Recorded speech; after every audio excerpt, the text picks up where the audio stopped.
Hello दोस्तों, कैसे हैं आप सभी। मैं ज्योति आप सभी का स्वागत करती हूं और आज हम करने वाले हैं इंटरनेशनल ऑर्गेनाइजेशंस के बारे में। गुड इवनिंग रिंजिन, बहुत दिनों बाद आज क्लास में आए। चलिए तो हम स्टार्ट करते हैं। आज हम जानेंगे इंटरनेशनल ऑर्गेनाइजेशन के बारे में। क्लास स्टार्ट करने से पहले आप लोग मुझे बताइए कि आपको मेरी आवाज और स्क्रीन क्लियर दिखाई दे रही है। उसके बाद हम आज की क्लास स्टार्ट करते हैं। चलिए, क्लियर है ना। चलिए स्टार्ट करते हैं। तो सबसे पहले हम इसमें पढ़ेंगे आपकी यूएन के बारे में। यूएन जो है, इसमें इसकी यूएन की फुल फॉर्म है आपकी यूनाइटेड नेशन ऑर्गेनाइजेशन। देखो, ये जो आपका टॉपिक है ना, जिसमें हम पढ़ने वाले हैं आपके इंटरनेशनल ऑर्गेनाइजेशंस के बारे में, तो हम उन सारे ऑर्गेनाइजेशंस के बारे में बात करेंगे जो आपके लिए इंपॉर्टेंट है, जिससे एग्जाम में क्वेश्चन बन सकता है। ठीक है। अब देखो, इसमें क्वेश्चन कैसे बन सकता है, तो या तो जैसे यूएन है उसकी आपसे फुल फॉर्म पूछ सकता है। दूसरा, आपसे जो ये ऑर्गेनाइजेशंस है इनके हेडक्वार्टर के बारे में पूछा जा सकता है कि वो कहाँ है। एक क्वेश्चन पूछा जा सकता है कि इनकी फाउंडेड कब हुई, यानी स्थापना कब हुई। और दूसरा, जो इनके हेड है, जैसे अगर किसी का सेक्रेटरी जनरल है तो उसका सेक्रेटरी जनरल, अगर किसी में आपका करंट हेड है तो करंट हेड के नाम से। तो इस प्रकार से इसमें क्या होता है, क्वेश्चंस आपके बनते हैं। तो यही चीजें आपको इसमें याद भी रखनी है। ठीक है। और ये याद रखना बहुत ज्यादा जरूरी है। तो आप क्या करना, इनको एक पेपर और उसमें लिख लेना। पेपर में लिख लेना, ऑर्गेनाइजेशन लिख लेना, उसके आगे उनके हेडक्वार्टर लिख लेना, और वो कब फाउंड हुए, कब फाउंडेड हुए, उसको आप नोट कर लेना। उसके बाद आप क्या करना, उसे डेली ऐसे रिमेंबर याद करते रहना, तो आपको याद हो जाएंगे। ठीक है। और इससे रिलेटेड एमसीक्यूज फिर हम इसको कल करेंगे। एमसीक्यू हम कल या परसों में करेंगे, ताकि आपको कुछ दिन मिल जाए याद करने के लिए। तो चलिए ध्यान से देखते हैं, कुछ क्वेश्चन आज भी पूछे जाएंगे आपसे। ठीक है। तो इनका जो हेडक्वार्टर है वो है आपका न्यूयॉर्क यूएस में। ठीक है। न्यूयॉर्क यूएस यानी यूनाइटेड स्टेट ऑफ अमेरिका में है इसका हेडक्वार्टर। फाउंडेड कब हुआ, ये 24 अक्टूबर 1945 को। ठीक है। और सेक्रेटरी जनरल कौन है, एंटोनियो गुटेरेस। ठीक है। ये जो आपकी यूएन है, ये काम क्या करती है, ये काम करती है, the UN organisation aims to maintain international peace and security. ये क्या करती है, जो आपकी इंटरनेशनल, पूरे आपके इंटरनेशनल, पूरे जितने भी नेशन है उन सबके बीच, एक तो उनकी सिक्योरिटी का ध्यान रखती है, इंटरनेशनल सिक्योरिटी का ध्यान रखती है। दूसरा, आप पूरे विश्व में क्या बनी रहे, शांति बनी रहे, कोई भी देश आपस में लड़े ना, उन पे अगर कोई बहस हो रही है तो वो यूएन में आके क्या करे, उस चीज को सुलझाए, आपस में बात कर सके।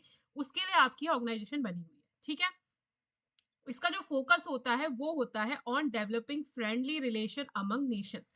यानी जो देश हैं उनके आपस में कैसे हो, फ्रेंडली रिलेशन हो। जैसे आपके अपने दोस्त के साथ रिलेशन होते हैं ना, अच्छे होते हैं। अगर आपका कोई झगड़ा वगैरह होता है तो आप क्या करते हो, बैठ के बातचीत करके सुलझा लेते हो। तो ऐसा ही क्या, यही एक जो फ्रेंडली फ्रेंडली आपका रिलेशन है वो सभी नेशंस के बीच में बना रहे, उनको डेवलप किया जाए। ये इस यूएन का मेन फोकस रहता है, इसीलिए यूएन की स्थापना करी गई थी। They also aim to achieve international cooperation and act as center of harmonization, the action of various member nations. The five permanent member of UN. अब देखो, यूएन के 5 परमानेंट मेंबर है। ठीक है। बाकी तो इसके बहुत सारे इसके देश जो है वो मेंबर है, लेकिन 5 ऐसे मेंबर है जो परमानेंट है। तो ये क्वेश्चन भी आपसे पूछा जा सकता है कि इनमें से कौन सा यूएन का परमानेंट मेंबर है या नहीं है। तो वो है आपका चाइना, फ्रांस, रशिया और यूनाइटेड किंगडम और यूनाइटेड स्टेट। ठीक है। तो इसको आप ध्यान रखना। अगला है आपका यूनाइटेड नेशंस चिल्ड्रन फंड। तो इसका ये है आपका यूनिसेफ। तो यूनिसेफ आपने कई बार न्यूज में नाम सुना होगा यूनिसेफ का। यूनिसेफ ने ये किया, यूनिसेफ से में ये हुआ। तो यूनिसेफ की फुल फॉर्म याद रखना, इसकी फुल फॉर्म है यूनाइटेड नेशंस चिल्ड्रंस फंड। ठीक है। और इसका हेडक्वार्टर कहाँ है, इसका हेडक्वार्टर है आपके न्यूयॉर्क यूएस में। तो यूनिसेफ का हेडक्वार्टर भी कहाँ है, न्यूयॉर्क में है। और आपके जो यूनाइटेड नेशन ऑर्गेनाइजेशन है, इसका हेडक्वार्टर भी कहाँ है, न्यूयॉर्क में। ठीक है। यूनिसेफ की स्थापना हुई थी, यानी ये फाउंडेड हुआ था 11 दिसंबर 1946 को। कब फाउंडेड हुआ था, मेरे साथ रिपीट करना, 11 दिसंबर 1946 को। ठीक है। इसकी करंट हेड, यानी अभी इसकी हेड कौन है, कैथरीन एम रुशेल। यहाँ पे इनकी बगल में पिक्चर भी लगा रखी है मैंने। तो अभी यूनिसेफ की हेड कौन है, कैथरीन एम रुशेल। ठीक है। और ये ऑर्गेनाइजेशन काम क्या करती है, ये ऑर्गेनाइजेशन काम करती है आपके, UNICEF has the responsibility of providing humanitarian and developmental aid to all childrens world wide. तो जितने भी बच्चे हैं विश्व में, ठीक है, विश्व में जितने भी बच्चे हैं, तो यूनिसेफ की ये रिस्पॉन्सिबिलिटी है कि वो क्या करे, उन बच्चों का डेवलपमेंट अच्छे से हो सके। जिन बच्चों को भोजन नहीं मिल पा रहा है उनके भोजन की व्यवस्था करती है, जिनकी शिक्षा वगैरह जो भी है उनका डेवलपमेंट, ओवरऑल डेवलपमेंट बढ़िया तरीके से हो।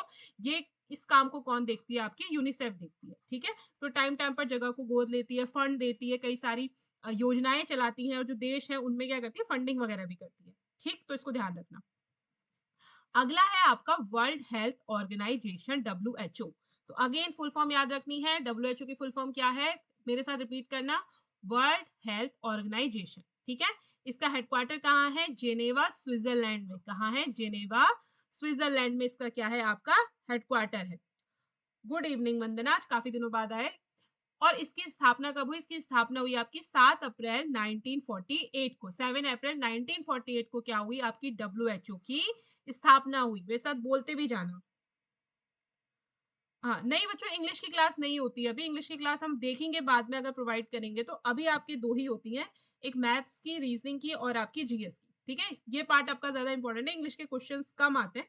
हम देखेंगे कि इंग्लिश की क्लासेस हम आपकी बाद में लगा सके। ठीक है, अब इधर पहले ध्यान दे लो, उसको पूरा पढ़ लो अच्छे से। तो वर्ल्ड हेल्थ ऑर्गेनाइजेशन का हेडक्वार्टर कहाँ है, जेनेवा। जेनेवा कहाँ है आपका, स्विट्जरलैंड में है। कब इसकी स्थापना हुई, 7 अप्रैल 1948 को। ठीक है, याद रखना, 7 अप्रैल 1948 को, इंग्लिश में कहें तो 7 अप्रैल 1948। इसके हेड कौन है, देखो हेड की पिक्चर भी लगा रखी है मैंने। तो इसके जो करंट हेड है वो है आपके डॉक्टर टेड्रोस एधनम गिब्रियेसुस। ठीक है, तो ये इनके हेड है, आप इनको नाम याद रखना, डॉक्टर टेड्रोस। डॉक्टर टेड्रोस इतना भी याद रखोगे तो भी याद हो जाएगा। अब ये काम क्या करती है WHO, देखो नाम से ही पता चल रहा है हेल्थ ऑर्गेनाइजेशन है। तो ये क्या करती होगी, जो भी इंटरनेशनल, ये सारे आपके इंटरनेशनल ऑर्गेनाइजेशन है। अच्छा वंदना, कौन सा एग्जाम था आपका? देखो, WHO is responsible for international public health and corporation, it is an agency of UN। तो ये जो WHO होती है ये क्या करती है, ये जो भी आपकी इंटरनेशनल पब्लिक हेल्थ है उसके लिए क्या होती है, रिस्पॉन्सिबल होती है, उसका ध्यान रखती है। अगर किसी देश में कोई महामारी फैल जाती है तो उनकी हेल्प करती है। तो ये सभी देशों के बीच आपस में क्या करती है, सभी की हेल्थ वगैरह का ध्यान रखती है। तो ये काम है किसका, वर्ल्ड हेल्थ ऑर्गेनाइजेशन का। ठीक है, और ये आपकी UN की ही क्या है, एक एजेंसी है, UN के अंडर ही आती है। अच्छा, स्कूल का एग्जाम था, ठीक है ठीक है, ओके ओके ओके। चलिए अगला क्वेश्चन है। अच्छा, आपके एग्जाम चल रहे थे इसलिए आप क्लास अटेंड नहीं कर रहे थे, कोई बात नहीं, आप रिकॉर्डेड देख लेना। ठीक है, अगला है आपका world economic forum, WEF। World economic forum का जो हेडक्वार्टर है वो है आपका कोलोंगनी, स्विट्जरलैंड में। स्विट्जरलैंड का ही आपका एक जगह है। और उसके बाद है इसकी जो स्थापना हुई, इसकी जो फाउंडेशन हुई वो हुई आपकी 24 जनवरी 1971 को। कब हुआ है फाउंडेड, 24 जनवरी 1971 को। इसके जो करंट हेड है वो है आपके प्रोफेसर कालूस स्क्वेब। ठीक है, कौन है, प्रोफेसर कालूस स्क्वेब। तो ये क्या है, इसके करंट हेड है अभी किसके, वर्ल्ड इकोनॉमिक फोरम के। वर्ल्ड इकोनॉमिक फोरम के हेड कौन है, रिपीट करना मेरे साथ, प्रोफेसर कालूस स्क्वेब। ठीक है, इस ये ऑर्गेनाइजेशन काम क्या करती है, WEF is an international organisation for public private corporation, they committed to improving the economic state of the world. तो WEF का काम क्या होता है कि ये पब्लिक और प्राइवेट जो कॉरपोरेशन होते हैं उनके बीच, उनके लिए क्या करती है, ये काम करती है।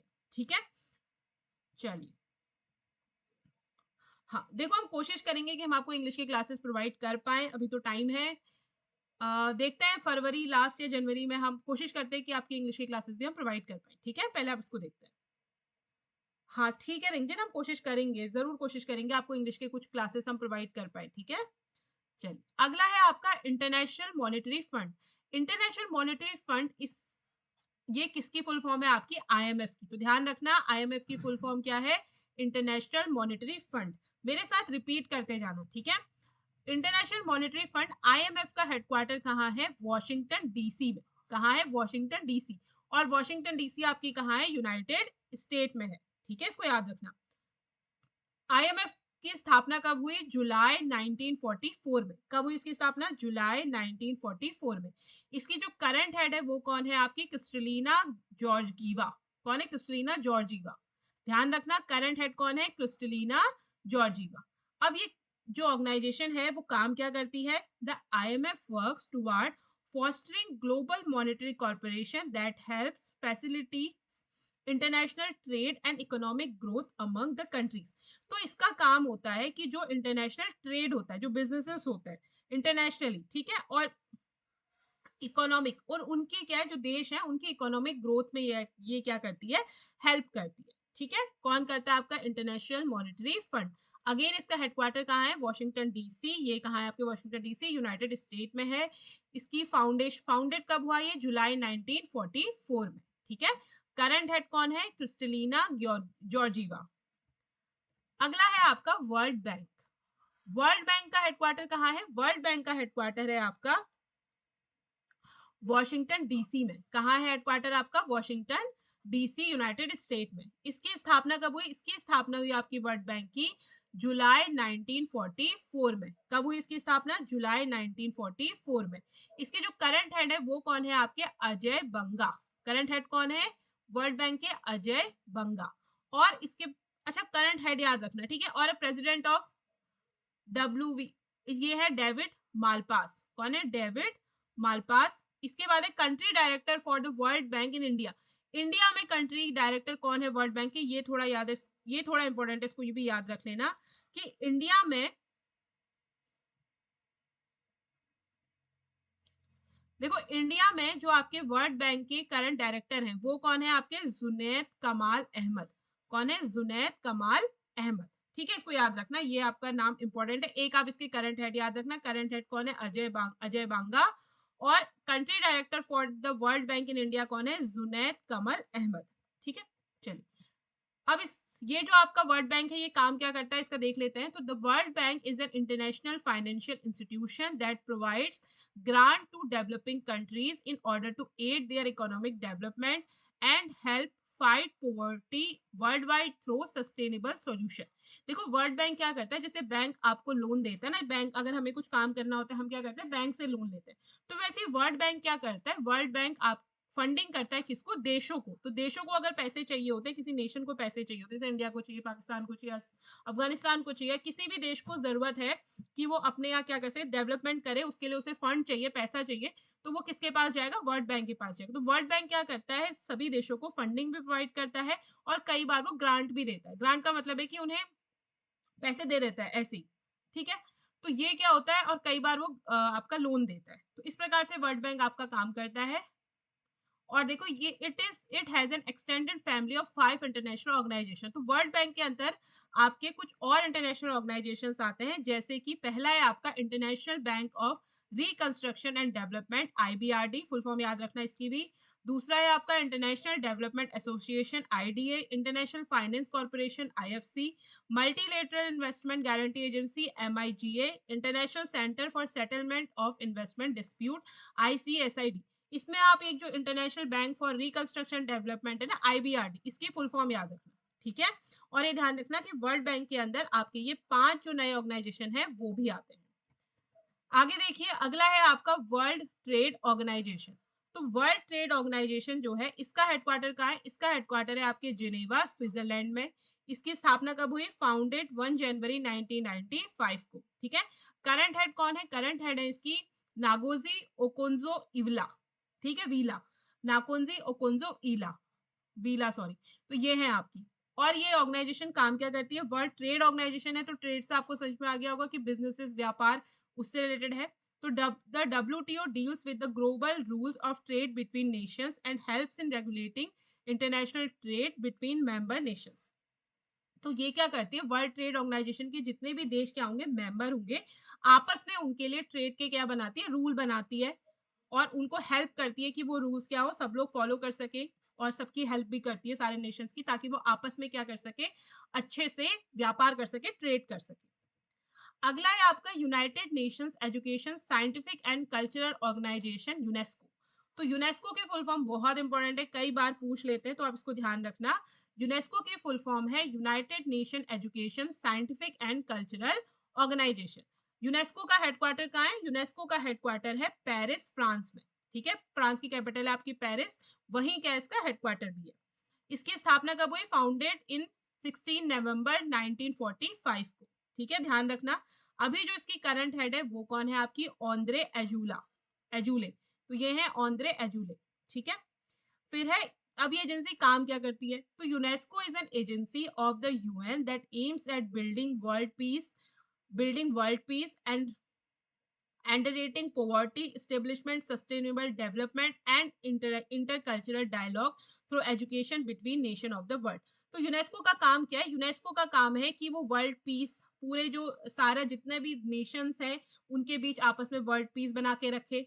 और दूसरा जो पॉवर्टी है उससे उसको उससे क्या हो, जिन देशों में पॉवर्टी ज्यादा है वो वहां ऐसा डेवलपमेंट हो, सस्टेनेबल डेवलपमेंट हो, जिससे क्या उनकी पॉवर्टी कम हो सके। इस प्रकार के काम करती है। और एजुकेशन की काम भी करती है यूनेस्को, ठीक है। और जो आपका साइंटिफिक और जो कल्चरल, जो भी आपके ऐसे स्मारक होते हैं जो आपके कल्चर, जो किसी देश के कल्चर को दिखाते हैं, शो करते हैं, तो उनको ये क्या करती है, यूनेस्को अपनी हेरिटेज साइट भी बना देती है। फिर वहां के डेवलपमेंट में काम करती है कि उस जगह का क्या हो सके, सस्टेनेबल तरीके से डेवलपमेंट हो सके। नेक्स्ट है आपका इंटरनेशनल एटॉमिक एजेंसी। तो इंटरनेशनल एटॉमिक एजेंसी का जो हेडक्वार्टर है वो आपका कहाँ है, वियना ऑस्ट्रिया में, ठीक है। याद रखना इसका हेडक्वार्टर कहाँ है, वियना ऑस्ट्रिया में।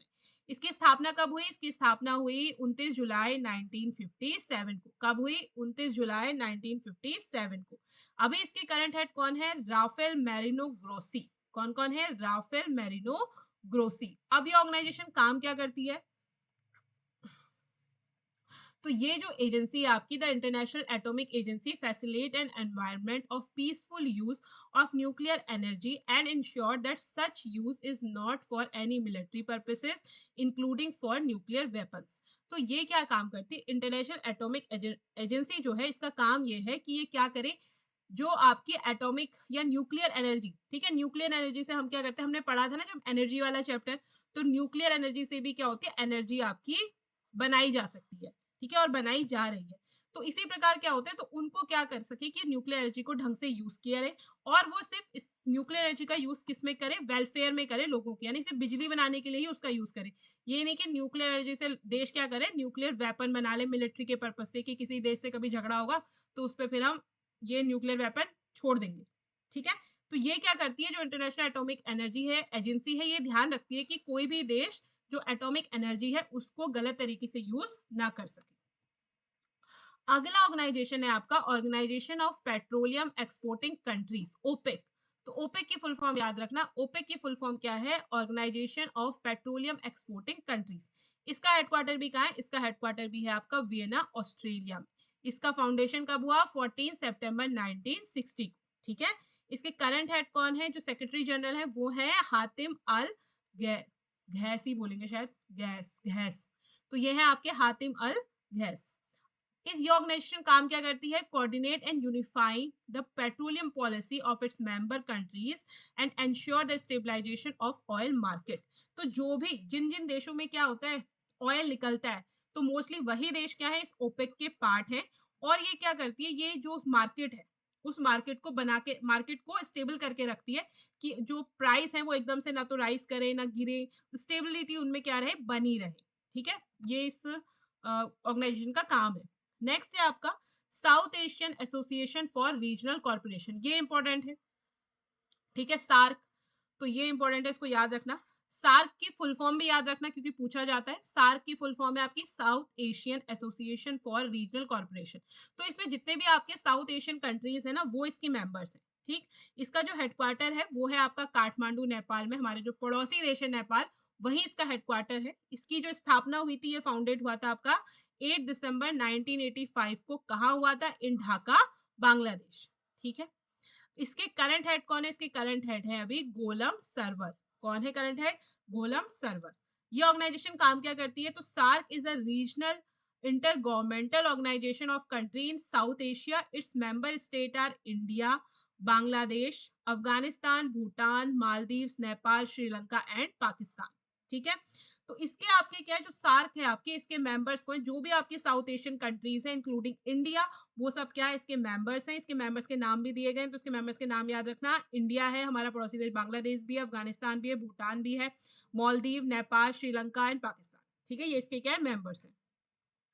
अगला है आपका ब्रिक्स।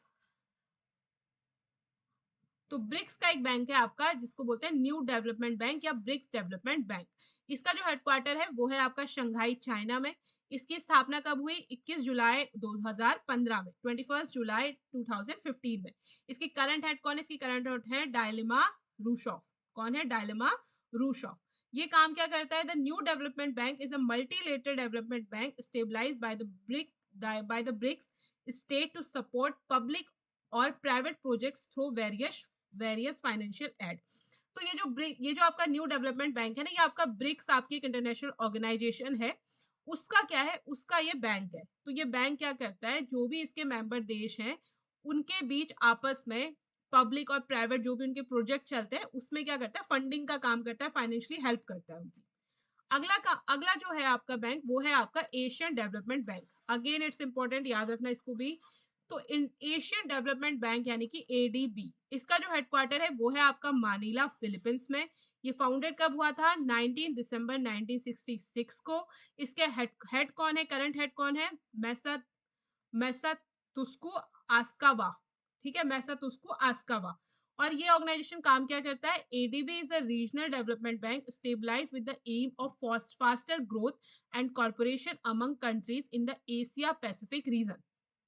तो देखो, जो एशियन डेवलपमेंट बैंक है, नाम से पता चला ना, एशियन डेवलपमेंट बैंक, तो एशिया का बैंक है। तो एशिया पैसिफिक रीजन में जितने भी आपके देश है ना, वो लगभग सब क्या है, इसके मेंबर्स हैं। और इसका काम है कि वो क्या करे, उन देशों को प्रोवाइड करे, फंडिंग वगैरह प्रोवाइड करे, ताकि सारे जो देश है उनकी ग्रोथ हो सके। अगला है आपका आसियान। तो आसियान का हो गया आपका association of south east Nations. तो जो भी आपके साउथ ईस्ट में जो नेशंस है उनका एक आपकी ऑर्गेनाइजेशन है जिसका नाम है आसियान। इसकी फुल फॉर्म भी याद रखना, association of south east nation. Again it's important, ठीक है, इसको याद रखना। इसका हेडक्वार्टर कहाँ है? जकार्ता, इंडोनेशिया में। ये इसकी स्थापना कब हुई? फाउंडेड इन 8 अगस्त 1967 को। इसके करंट हेड कौन है? Doctor Kao Kim Hourn. कौन है? Doctor Kao Kim Hourn. अब इसका काम क्या है? ASEAN is an international organisation in South East Asia which promotes and facility overall integration among its members. तो ये जो भी जो साउथ ईस्ट नेशंस है वो इसके क्या है, पार्ट है इसके एसोसिएशन के। वो क्या करती है, इन सबको हेल्प करती है ताकि, और उन्हें फैसिलिटीज प्रोवाइड करती है ताकि वो सब क्या कर सके, ग्रो कर सके। ठीक है, नेक्स्ट है, अब देखो ये कुछ आपके कुछ इंटरनेशनल ऑर्गेनाइजेशन है, आपको इसके सिर्फ हेडक्वार्टर याद करना है। जैसे कि United nation conference on trade and development, इसका हेडक्वार्टर है जिनेवा, स्विट्जरलैंड में। इंडियन मैरीटाइम ऑर्गेनाइजेशन आईएमओ, इसका हेडक्वार्टर है लंदन, यूके में। उसके बाद है Asia Pacific economic corporation, APEC, ये याद रखना इंपॉर्टेंट है। इसका हेडक्वार्टर है सिंगापुर में। ठीक है, उसके बाद है कॉमनवेल्थ ऑफ नेशंस, तो इसका हेडक्वार्टर है आपका लंदन में, ये भी इंपॉर्टेंट है, याद रखना। नेक्स्ट है आपका North Atlantic Treaty Organisation, NATO. NATO का हेडक्वार्टर है ब्रुसेल्स, बेल्जियम में, ये भी आपका इंपॉर्टेंट है। नेक्स्ट है आपका इंटरनेशनल क्रिकेट काउंसिल, आईसीसी। तो आईसीसी का हेडक्वार्टर का है दुबई में, ये भी ध्यान रख लेना। ये आपके स्पोर्ट्स कैटेगरी में पूछ सकते हैं। इसी प्रकार से इंटरनेशनल ओलंपिक कमिटी जो है, इसका हेडक्वार्टर का है, इसका हेडक्वार्टर है लोसेन, स्विट्जरलैंड में, ये भी इंपॉर्टेंट है, ये भी आपको याद रखना ही है। फिर आपका फेडरेशन इंटरनेशनली दे फुटबॉल एसोसिएशन, फीफा, फीफा जिसे बोलते हैं, तो फीफा का हेडक्वार्टर का है जूरिक, स्विट्जरलैंड में। ये आपके स्पोर्ट्स कैटेगरी में भी ये जो 3 ऑर्गेनाइजेशन है आपके इंपॉर्टेंट है, तो आप इनको याद रखेंगे। आईसीसी, जो क्रिकेट देखते हो तो आपको बताइए आईसीसी क्या कराता है, मैचेस वगैरह कराता है, तो उसका हेडक्वार्टर का है दुबई में है। इंटरनेशनल ओलंपिक कमेटी, जो ओलंपिक के गेम वगैरह देखती है, उसका हेडक्वार्टर का है लॉसेन, स्विट्जरलैंड में है। उसके बाद फीफा जो आपके फुटबॉल कराती है, उसका हेडक्वार्टर का है जूरिक, स्विट्जरलैंड में। ठीक है, तो याद रखना इनको। नेक्स्ट है आपका organisation for the provision of chemical weapons, not that much important this one. इसका जो हेडक्वार्टर है वो है आपका द हॉग में, नीदरलैंड में। फिर है food and agriculture organisation, FAO, इसका हेडक्वार्टर का है रोम, इटली में। इसी प्रकार से आपके कुछ और हैं, इनको भी एक एक बार देख लेना, बहुत ज्यादा इंपॉर्टेंट नहीं है ये तीनों। अब देखो मैं इसमें कौन कौन से आपको इंपॉर्टेंट है जो आपको याद करने ही है। अब डर मत जाना कि इतने सारे ऑर्गेनाइजेशन है कैसे याद करेंगे, तो कुछ मैं बता देती हूँ जिनको आपको बिल्कुल याद करना है। तो देखो आसियान आप ध्यान रखना, ठीक है, ये इंपॉर्टेंट है। दूसरा एशियन डेवलपमेंट बैंक भी याद रखना मिलेगा। तो सैनिक स्कूल का फोल्डर खोलोगे तो उसमें आपको जीएस की भी और जितने आपके मैथ्स रीजनिंग की जो भी मैंने प्रैक्टिस सेट कराए हैं वो सारे के सारे वहां पे आपको मिल जाएंगे, तो वहां पे जाके आप इनको देख सकते हो। चलो अब कुछ क्वेश्चंस कर लेते हैं, इससे पहले देख लेते हैं वंदना हमसे क्या कह रही है। वंदना कह रही है मैम प्लीज आप न्यू बुक से पढ़ाइए। चलो, कौन सी न्यू बुक से पढ़ाना है बच्चों? सिलेबस तो आपका सेम ही है, ऐसा कुछ चेंज हुआ नहीं है। ठीक, चलो देखो, इंग्लिश की ना हम कोशिश करेंगे कि हम इंग्लिश की क्लासेस आपके लिए ला सके, लेकिन चलो देखते हैं क्या होता है। अगला देखो, अब इसका बताओ full form of ASEAN. ASEAN की फुल फॉर्म क्या है? ऑप्शन ए है association of south east nation, option B है Asian development bank, option C है बोथ, ऑप्शन डी है नन। बताइए इनमें से कौन सा ऑप्शन सही है, ए बी सी और डी में से बताओ। और आप लोगों ने सैनिक स्कूल के फॉर्म भर लिए हैं ये भी मुझे बता देना। जिन बच्चों ने नहीं भरे हैं वो फटाफट सैनिक स्कूल के फॉर्म भर ले। हेलो रिंजन। अच्छा ये आपस में हेलो कर रहे हो। आंसर बताओ फर्स्ट का फुल फॉर्म ऑफ आशियन।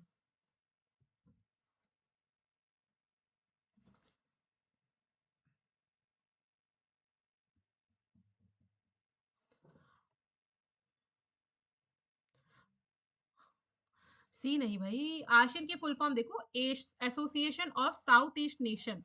अभी तो पढ़ा रखा है, association of south east Nations.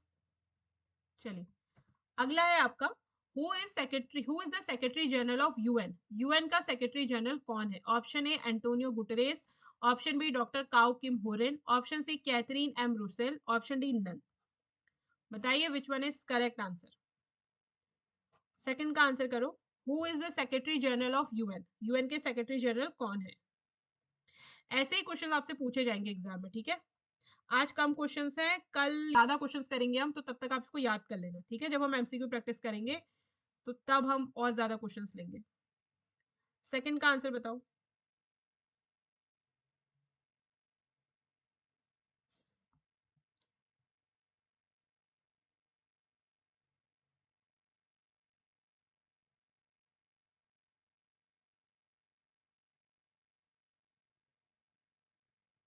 हाँ बिल्कुल ठीक, सेक्रेटरी जनरल ऑफ यूएन कौन है? Antonio Guterres. Very good रिंजन।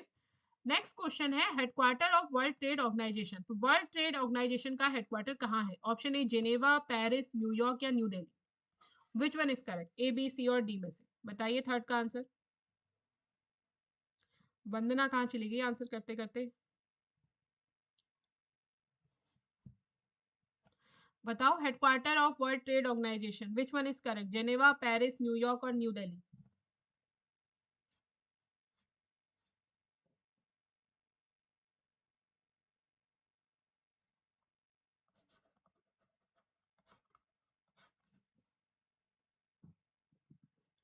बताओ थर्ड का आंसर।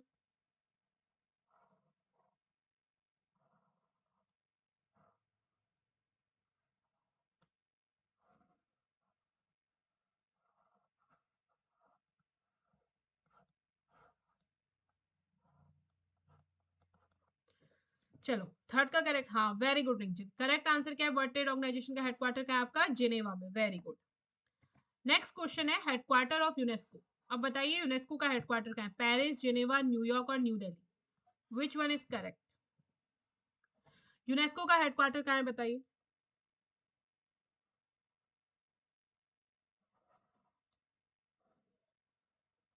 मेरे फ्लावर कंप्लीट होने से पहले आंसर कर देना।